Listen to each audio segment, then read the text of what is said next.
Senhoras e senhores, meu respeitável público, Fred, que não sou eu, e Beckler, que esse sim sou, explicam dessa semana, vai falar para você sobre o Bayern de Munique.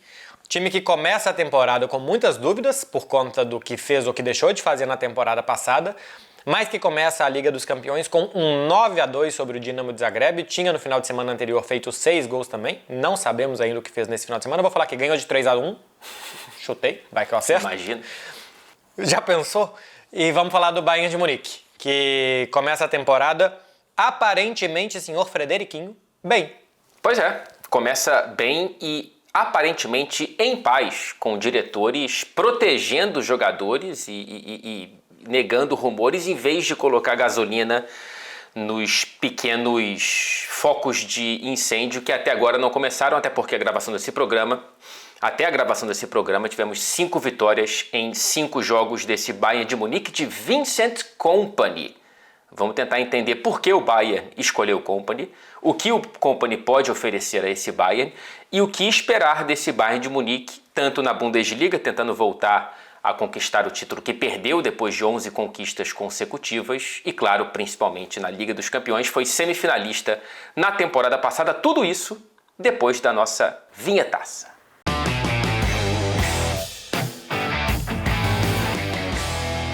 Vinhetaça.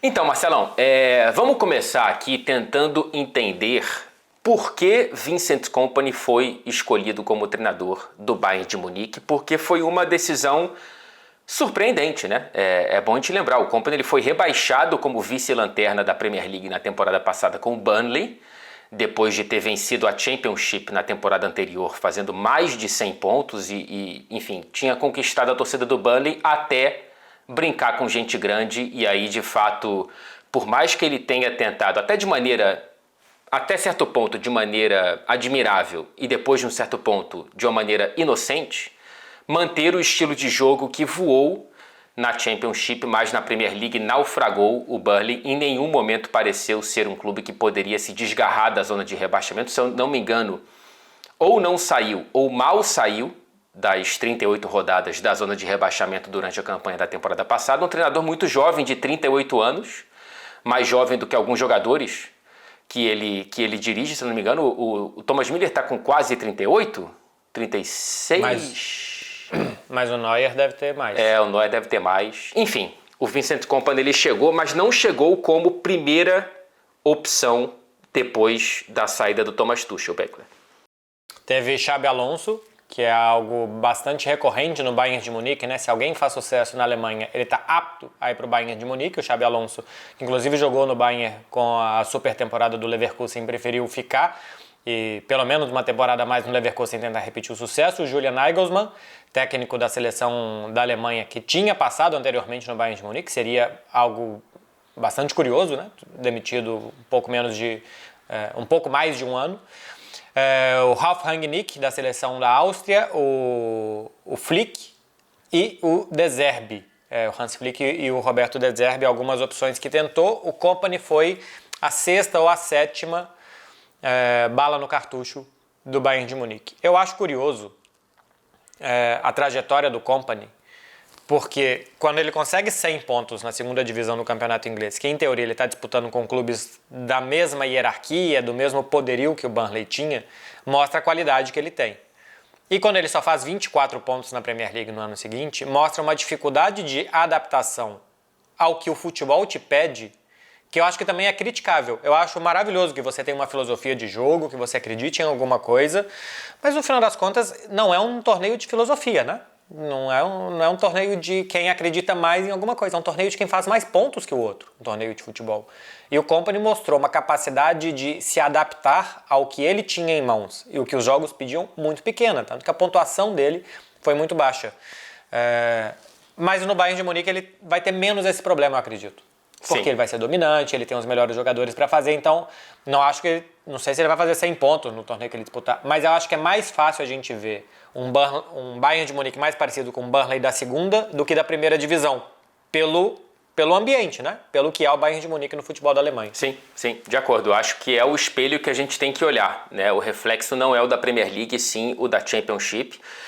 O Burnley, ele tinha sim condições para subir com algum conforto, mas não para fazer 101 pontos. Então foi uma soberania para além do que dava para projetar com o que ele pegou, ainda mais considerando que ele vinha de 2 temporadas no Anderlecht, 2 temporadas discretas, sem bater no título da Liga Belga. Então foi uma surpresa a forma com a qual ele conseguiu fazer esse Burnley encaixar e ser um time que apresentava um futebol de carrossel na segunda divisão inglesa. E na Bundesliga, em teoria, quando você olha para orçamento, etc., o Bayern tem mais superioridade do que o Burnley teria, na teoria, na segunda divisão. Agora, a concorrência, evidentemente, é muito mais qualificada. A gente já falou aqui do Leverkusen, também tem o Borussia Dortmund, vice-campeão da Liga dos Campeões, por mais que seja um time muito diferente.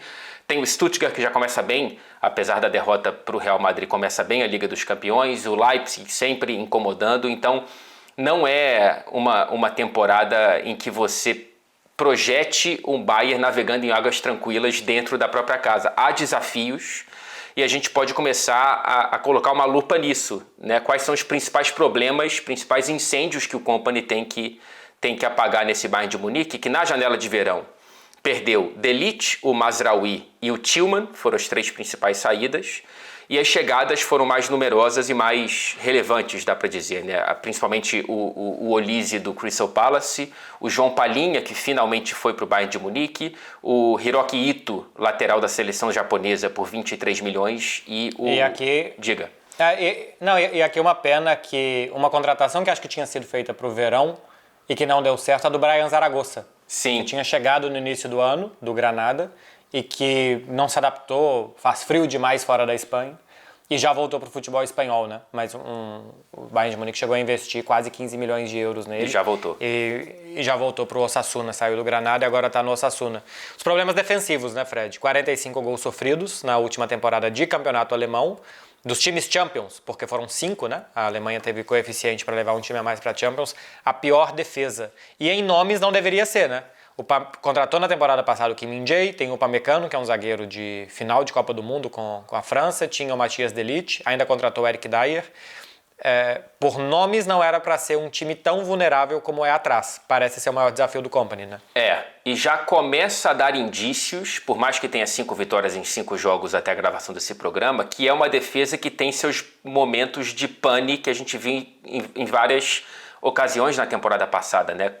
No 9-2 contra o Dinamo Zagreb, por exemplo, no começo do segundo tempo, toma 2 gols, estava 3-0, do nada se viu com apenas 1 gol de vantagem no placar. Depois, claro, passou o carro, mas teve um momento ali que, com um time melhor, com um time mais bem organizado do que o Dinamo Zagreb, poderia ter se complicado muito mais, né? O Upamecano é um zagueiro de final de Copa do Mundo, mas a sensação eu não sei se é o contexto do Bayern ou se é o Upamecano, é que ele está virando um zagueiro pior do que o que a gente imaginava, o que a gente projetava.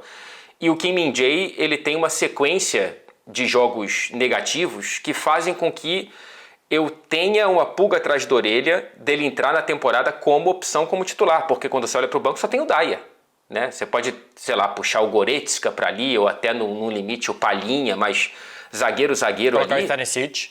O Stanisic que está machucado. Então é difícil, cara, eu acho que o material humano, mais do que os nomes, parece ser um pouco pior do que quando você lembra do que a gente pensava do Kim Min-jae e do Upamecano há pouco tempo. Assim, sobre o Kim Min-jae, aquele Napoli que ganhou o campeonato italiano muito bem, eu tenho medo de ser também um pouco um sonho de uma noite de verão, sabe? Porque o Kvaratskhelia não fez uma temporada igual.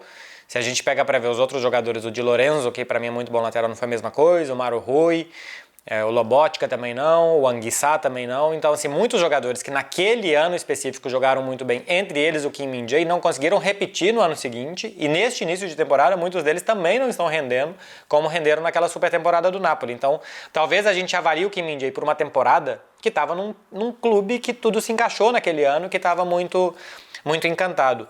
Acho que é um desafio pro Kompany que deveria ser relativamente simples, porque se tem uma boa organização defensiva com os nomes que tem na frente e o poderio natural quase do Bayern de Munique, porque é um time muito dominante, tem que fazer um gol a mais que o adversário todo jogo, sabe? Assim, o problema é ser um 4-3 e você permite 3 gols do adversário. Se você se organiza defensivamente, eu acho que a chance de ganhar a maioria dos jogos pelos jogadores e o empuxe que esse time tem quando vai para cima é muito maior. É um clube que também tem um problema político importante, né? É uma característica do Bayern de Munique que se fecha muito. Eu lembro que em algum momento eu cheguei a falar, o Bayern de Munique parece um time feudalista. Ele se fecha dentro das suas muralhas, parece um clube meio alheio aos problemas externos que a gente vê Paris Saint-Germain, Barcelona, alguma vez, temporadas atrás, o Real Madrid, alguns clubes da Inglaterra como o Manchester United também, de muita pressão midiática, torcida de tudo quando é parte do mundo, jogadores de muitos lugares diferentes e tal, que demoram ali para se encaixar. O Bayern de Munique sempre me pareceu um clube mais fechado na dele, entre eles, até assim, um idioma muito diferente, um país diferente e tal, e que acho que isso funcionava. O problema é quando o inimigo está dentro do próprio feudo. Exato. Né? A gente vê declarações e declarações toda semana de ex-jogadores, de presidente de honra, de lenda, de embaixador, de dirigentes atuais atirando para dentro do próprio quartel. Sim, atirando contra técnico, contra jogadores, o que tem gerado nos últimos anos um ambiente muito ruim. Já teve uma troca, né? O Salihamidzic saiu, chegou o Max Ebel, que estava no Leipzig até pouco tempo atrás. Enfim, acho que mudaram um pouco esses nomes para dar uma oxigenada e parar com essas implosões, ou pelo menos tentar estancar essa sangria, porque, cara, de fato virou uma marca do Bayern de Munique, né? Por mais que tenha vivido essa fase esplendorosa de 11 títulos seguidos de Bundesliga, houve títulos que, se não acompanhados de uma grande campanha na Liga dos Campeões, eles criavam uma mini-crise, né? Por mais que o clube estivesse ali ganhando o Campeonato Nacional, as Copas e tudo mais. Cara, é uma marca, né? É uma marca, pelo menos recente, desse Bayern de Munique. Eu lembro muito bem, volta e meia o Pep Guardiola, quando olha para o próprio passado, uma das vantagens que ele diz do Manchester City é não ter essas implosões. É muito pouco diretor falar, os diretores mal falam no futebol inglês e no Manchester City menos ainda. E ele cita, para além do Barcelona, que a gente sabe que está em eterna ebulição fora do campo, dentro da diretoria, o Bayern de Munique é um exemplo disso. A sensação que eu tenho é que o Pep ele saiu muito desgastado por conta dele ter passado 3 temporadas ali, que ele renova os títulos da Bundesliga, mas não ganha Champions, e sendo criticado internamente, né? Como, tá querendo inventar a roda, a gente já ganhava aqui, vinha de uma tríplice coroa e esse cara não conquistou nada, e ele foi desgastado por isso. E os últimos treinadores também, né? Tuchel e Nagelsmann, volta e meia tinha faísca saindo dessas relações entre comissão técnica e diretoria. E além do que, em lugar que muita gente fala, pouca gente se entende, né? O Tuchel foi demitido e depois tentaram reconduzir ele ao cargo, e depois, quando os resultados voltaram a ser negativos, eles falaram, não, de fato você está demitido, e pronto, e acabou. Então, assim, além de tudo, gera institucionalmente uma sensação de desorganização que faz muito mal pro escudo, né? Faz muito mal pro clube mesmo, essas crises do Bayern de Munique, que são recentes, porque em algum tempo atrás elas não aconteciam, mas à medida que o time não vai ganhando sempre, todo mundo quer falar, todo mundo quer um pouco mais de protagonismo. Protagonismo esse que outros clubes da Bundesliga estão conseguindo. O Bayer Leverkusen se remontou com o Xabi Alonso e conseguiu um título inédito e invicto na temporada passada. O Borussia Dortmund sempre está por ali, assim como o Leipzig, que já é um habitual em um G4 de campeonato alemão, e na temporada passada brigou também, deu muito trabalho ao Real Madrid, por exemplo, na Champions League. E o Stuttgart, que é o vice-campeão alemão. O Bayern de Munique terminou em terceiro a última edição da Bundesliga, o Stuttgart terminou em segundo. Uma vantagem que tem aqui o Bayern em relação a esses, que são todos clubes vendedores. Todos esses clubes têm como um dos seus objetivos de vida desenvolver e vender jogadores. O Stuttgart perdeu 6 jogadores, o Dortmund até tem mudado um pouco o perfil depois das vendas de Bellingham, Hakimi, Haaland, Dembélé, que gerou muito caixa para o clube, de ser um pouco predador dentro da própria Alemanha, né? Foi buscar destaques do Stuttgart, já tinha feito isso anteriormente com outros jogadores também, mas a gente vê outros clubes melhorando, Fred, e incomodando um reinado que parecia muito natural do Bayern de Munique, né? O Bayern de Munique já começava a temporada e ele ia ser campeão alemão, e agora a gente não tem essa certeza toda. E eu sinto que tem uma outra questão para o Kompany administrar para tentar superar essa concorrência interna na Alemanha, que é uma troca de bastão de gerações que está sendo feita pouco a pouco, né? Qual vai ser a preponderância e a satisfação de nomes pesados como Müller, Gnabry, o Coman, que quase saiu, mas ficou. São, para citar 3, né? São jogadores Neuer, Kimmich, né? Exato. São jogadores que você tem o Pavlovic surgindo muito bem, né, para o meio campo. Trouxe o Palhinha. Para o ataque trouxe o Olise. Então, são nomes que eu não sei como que eles vão ou garantir na bola posição no time titular, ou perdendo a posição do time titular, vão entender e não tumultuar o ambiente do Bayern de Munique que, cara, assim, começa bem a temporada, mas é aquela coisa, o auge do Bayern, e mesmo uma temporada tão atribulada como a passada e tão atrapalhada, bateu em semifinal de Champions, né? Passando com muita segurança sobre o Arsenal e perdendo nos detalhes para o Real Madrid numa semifinal.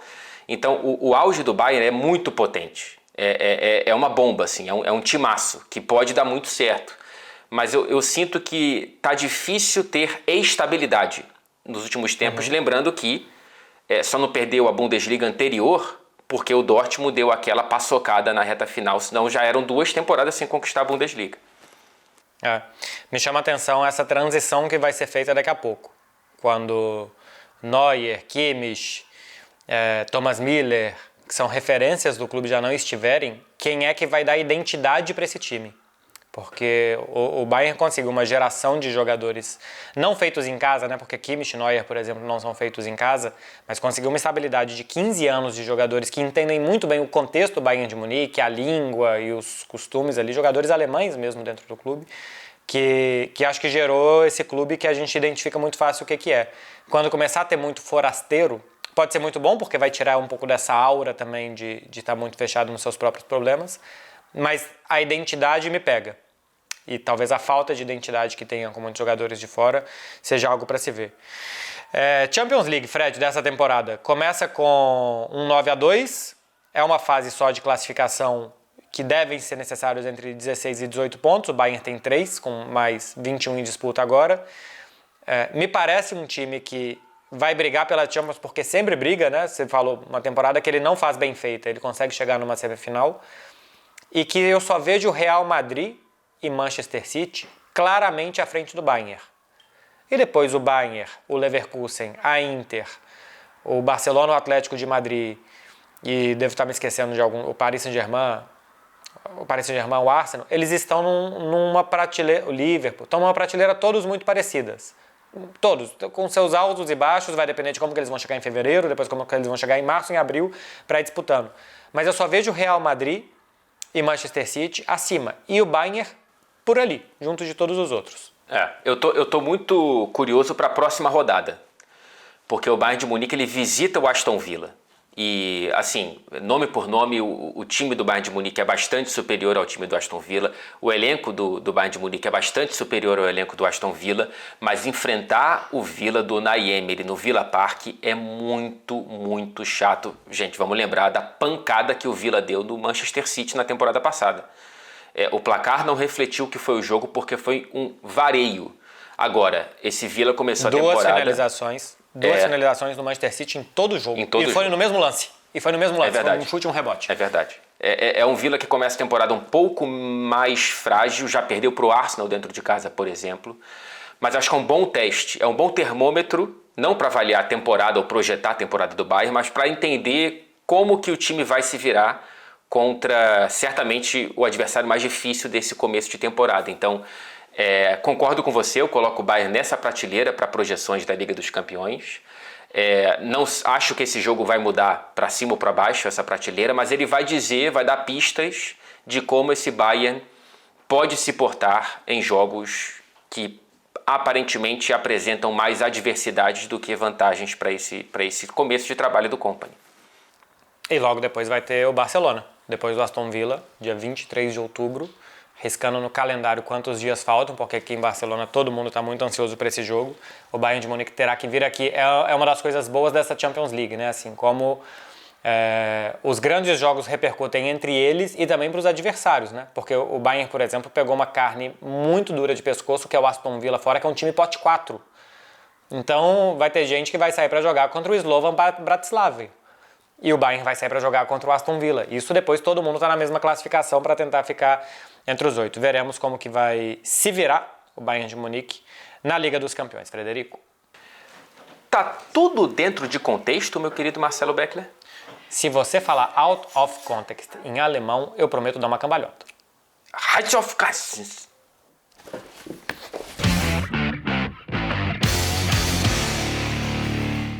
Tô bem aqui, hein? Pós-cambalhota. Eu não tinha muito jogo pra queda aqui, porque tem muitos móveis, muitas quinas. Que bom que... Então eu tive que... depois de uma certa idade, toma cuidado com quina. Ah, sim, né? E com queda também, né? Porque com queda assim, também. pra cair, quebrar quadril e depois dar água no pulmão, é um pulo. A gente viu o Neuer. Um amigo meu... Exatamente. Assim, é porque velho foi se aventurar fora do ambiente dele, né? Neuer podia estar dentro da grande área observando uma obra. Mãozinha pra trás, vendo um andaime. Não, quis ir no meio campo, isso que dá.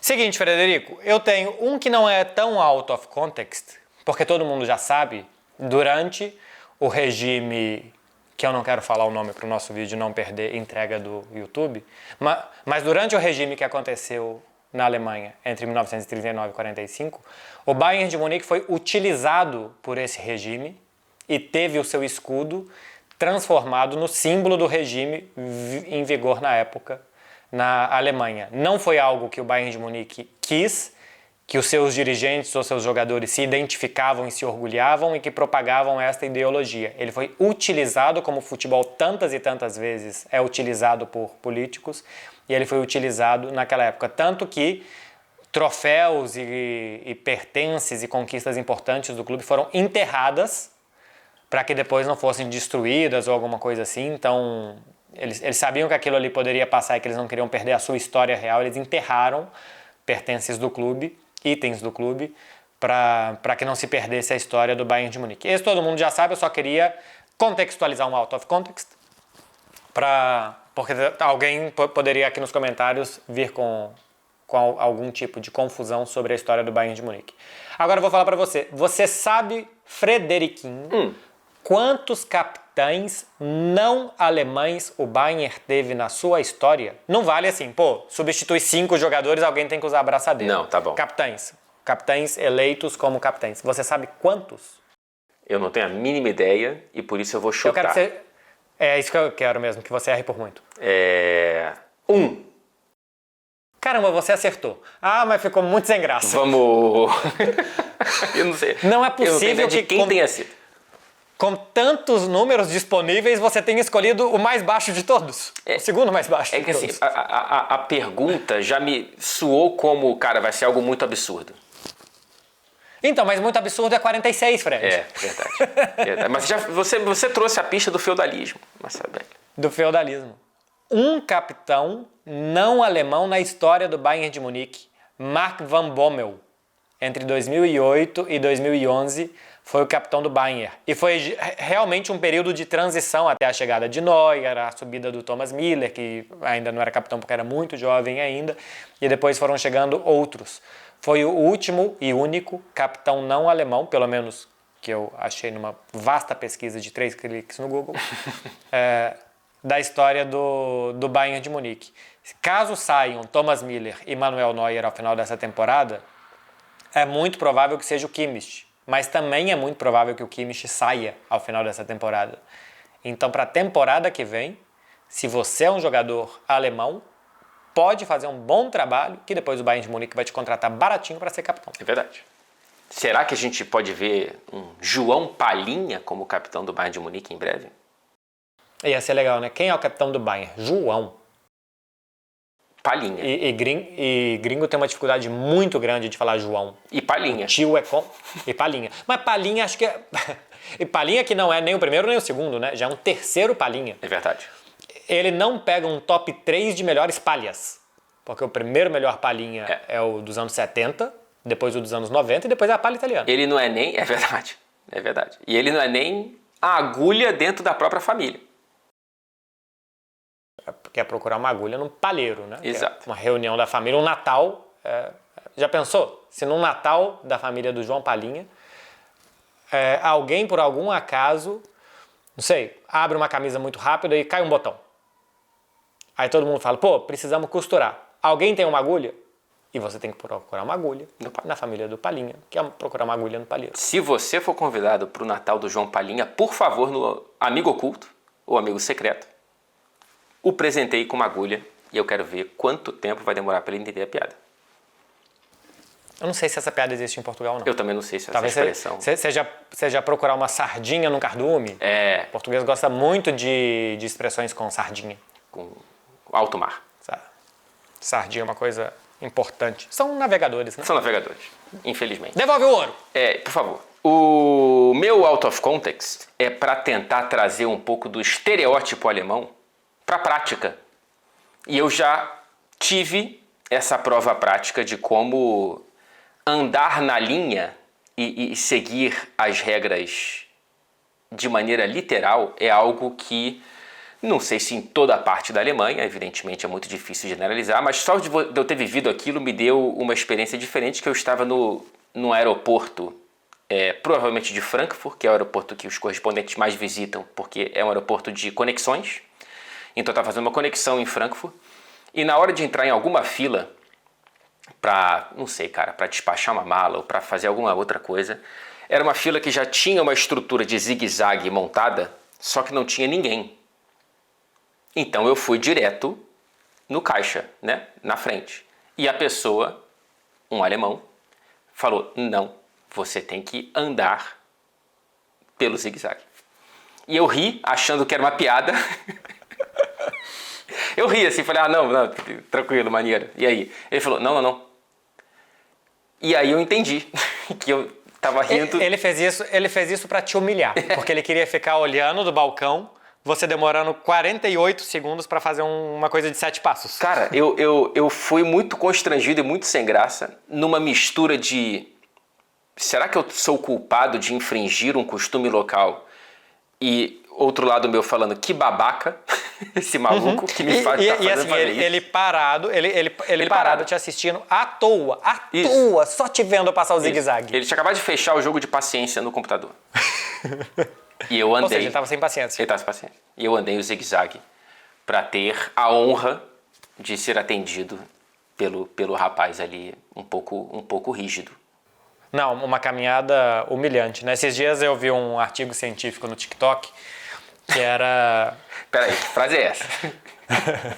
Pô, essa é uma frase que os jovens já usam muito. Eu sou jovem agora, tô até usando meia mais alta. Obrigado. Que é isso, que quando você vê alguma coisa no TikTok, você fala que é um artigo científico. Então era isso, gostei. eu tava vendo... Boa.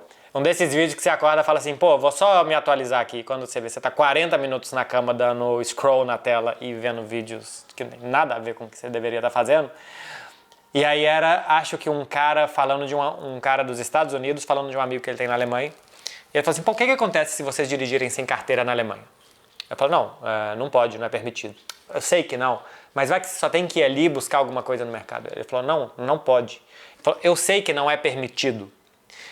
Mas vai que, por algum acaso, você está sem a sua habilitação e você quer dirigir. E o alemão fala, é impossível, não pode. Na cabeça de um alemão é impossível, não dá.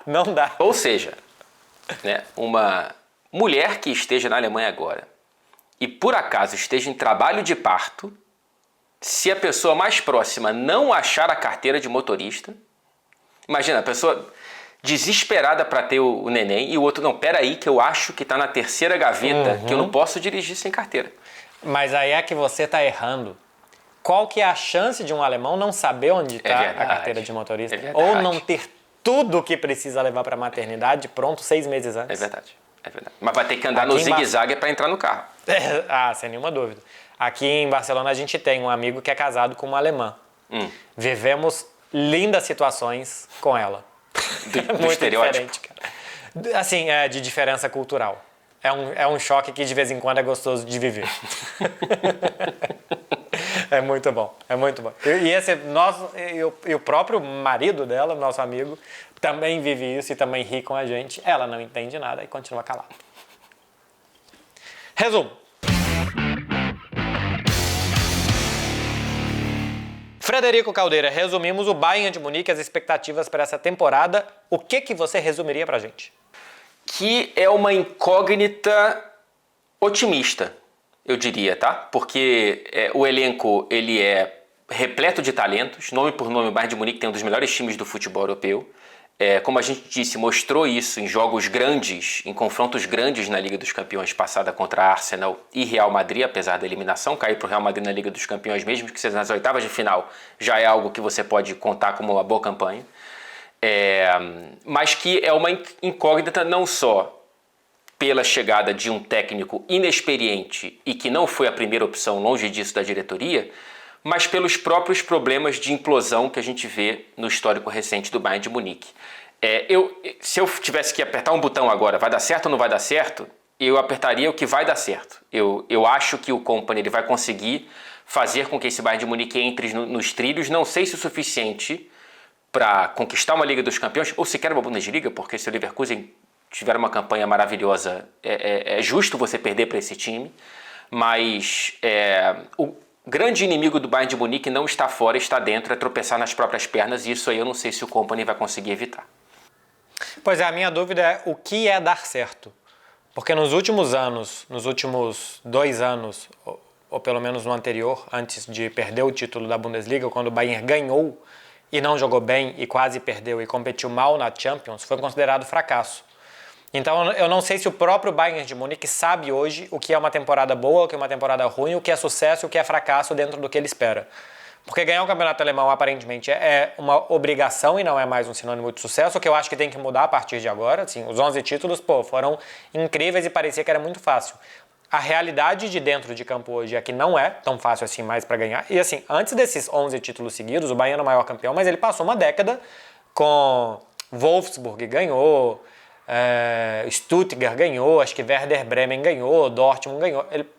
O início dos anos 2000, o Bayern de Munique não ganhou tantos e tantos títulos naturalmente assim na Alemanha. Acho que tende a voltar, não sei se para isso, mas para uma normalidade que não seja ganhar todo ano sim ou sim.